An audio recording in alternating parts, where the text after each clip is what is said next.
सत्यविचार.in समस्या तुमची, बातमी आमची। अवघ्या 12 वर्षाच्या मुलाने बिबट्याला केले ऑफिसमध्ये बंद, पहा अंगावर शहारा आणणारा प्रसंग। सध्या महाराष्ट्रातील नाशिक आणि पुणे येथे बिबट्या वावरण्याचे प्रकार वाढले आहेत।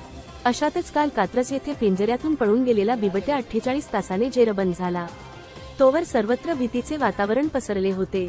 ही घटना ताजी असतानाच नाशिकमधील मालेगाव येथे एका 7वीत शिकणाऱ्या मुलाने प्रसंगवधान दाखवून एका बिबट्याला ऑफिसमध्ये बंद केले।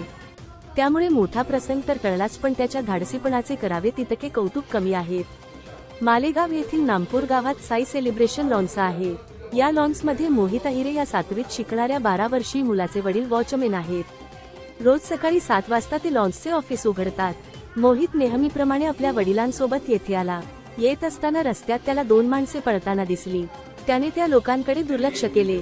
नेहमीप्रमाणे त्याच्या वडिलांनी ऑफिस उघडले आणि ते आंघोळीला निघून गेले। मोहित यावेळी ऑफिसमध्ये बसून आपल्या मोबाईलवर टाइमपास करत होता। यावेळी त्याला ऑफिसमध्ये प्राणी घुसल्याचा आवाज आला।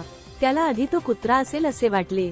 पुढे आला की त्याला हटकता येईल हा विचार त्याने केला, पण ज्यावेळी तो प्राणी पुढे आला त्यावेळी तो बिबट्या असल्याचे त्याला समजले।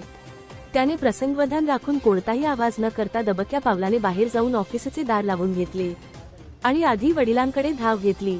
तोवर त्यांना गेटसमोर पोलीस दिसले आणि पुढे बिबट्याला जेरबंद करण्यात आले। मनात भीती दाटूनही मोहितने धाडस केले। जर मी हालचाल केली असती, ओरडलो असतो तर बिबट्या अंगावर आला असता, म्हणून त्याचे लक्ष नसताना मी दार बंद केले।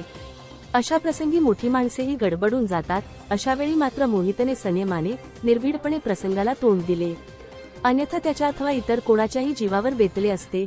यामुळे मोहितचे सर्वत्र कौतुक होत आहे।